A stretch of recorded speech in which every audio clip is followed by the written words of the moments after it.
साथियों, इसी साथ में आपको जानकारी के लिए चीज़ और बता दूं कि पौराणिक ग्रंथों में आरण्यक का भी महत्व है। इन्हें आरण्यक कहा गया क्योंकि इनकी रचना अरण्य अर्थात जंगल में की गई थी।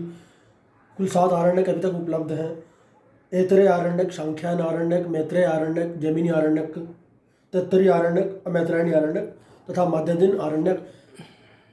इसके बाद में आता है उपनिषद। उपनिषद का अर्थ है निकट बैठना। ऐसा माना जाता है कि उपनिषदों की रचना ईश्वर के निकट बैठकर की गई थी।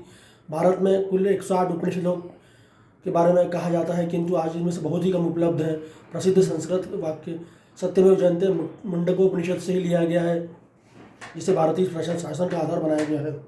इसके बाद रामायण के बारे में फिर से आपको बता दूं कि प्रारंभ में वाल्मीकि रामायण ने जो रामायण में सिर्फ 6000 श्लोक थे, जो बाद में बढ़कर 12000 हुए, उसके बाद बढ़कर 24000 हुए। इसे चतुर्विध सहस्त्री संस्था कहा गया है। रामायण के प्रमुख कांड है बालकांड, सुंदरकांड, उत्तरकांड, अयोध्या कांड, लंका कांड और किष्किंधा कांड सब। इसके बाद एक अन्य महत्वपूर्ण ऐतिहासिक ग्रंथ या पौराणिक ग्रंथ है महाभारत, जिसे जय संहिता कहा गया है। इसमें कुल बढ़ते 1 लाख श्लोक हो गए। और यह तो आप जानते ही हैं कि महाभारत के रचयिता महर्षि वेदव्यास थे, जिन्होंने इसे मुँह से कहा और भगवान गणेश ने इसे कलमबद्ध किया। इसके बाद हम बात करेंगे पुराणों की। भारत में कुल 18 पुराणों की मान्यता है। इनमें से बहुत कम हम लोगों को आज उपलब्ध हैं। इन 18 पुराणों के नाम मैं अगर आपको बताऊं तो ब्रह्म पुराण, पद्म पुराण, स्कंद पुराण, वैवस्वत पुराण, कूर्म पुराण, मत्स्य पुराण, गरुड़ पुराण, वराह पुराण, ब्रह्मांड पुराण, नारदीय पुराण, मार्कंडेय पुराण, अग्नि पुराण और भविष्य पुराण। इस तरह से कुल 18 पुराण हैं। इसके बाद में जो उपलब्ध ऐतिहासिक साहित्य है बौद्ध साहित्य के विकसित को त्रिपिटक भी कहा गया है। त्रिपिटक को 3 भागों में बांटा गया है: सुत्त पिटक, विनय पिटक और अभिधम्म पिटक।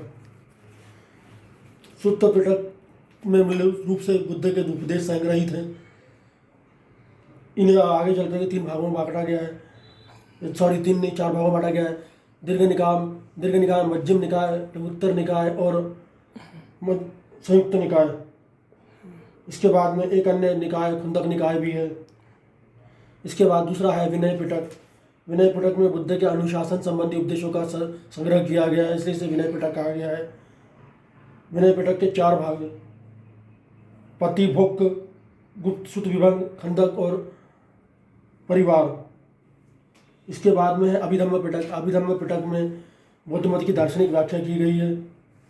अभिधम्म पिटक के प्रमुख भाग हैं मिलिंद पन्नो, दीपवंश और महावंश।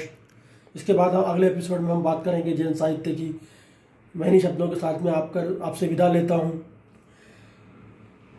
कि रजकण छूमे बिना कंचन मिला है किसको, और कांटों में घूमे बिना चंदन मिला है किसको। रजकण छूमे बिना कंचन मिला है किसको, और कांटों में घूमे बिना चंदन मिला है किसको।